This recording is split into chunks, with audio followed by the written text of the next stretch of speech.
Europe আমেরিকাতে 1 Saint, 2 Saint, 5 Saint এই কয়েনগুলো চলে, কিন্তু অধিকাংশ বাঙালি দোকানগুলোতেই বা বাঙালি লোকরা এই কয়েনগুলো নিতে চায় না। এর কারণ কি?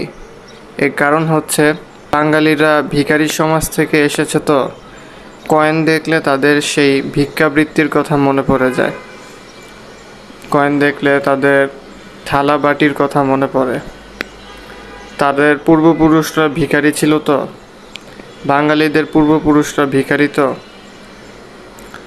আর ইউরোপ আমেরিকার লোকজন ভিখারি সমাজ থেকে আসেনি, এরা সমৃদ্ধ আছে। এদের কাছে 1 সেন্ট, 2 সেন্ট, 5 সেন্ট এগুলো অনেক গুরুত্বপূর্ণ। এমনকি ইউরোপ আমেরিকার ব্যাংকেও এই 1 সেন্ট, 2 সেন্ট, 5 সেন্ট কয়েন দিয়ে টাকার হিসাব নেওয়া হয় এবং দেওয়া হয়।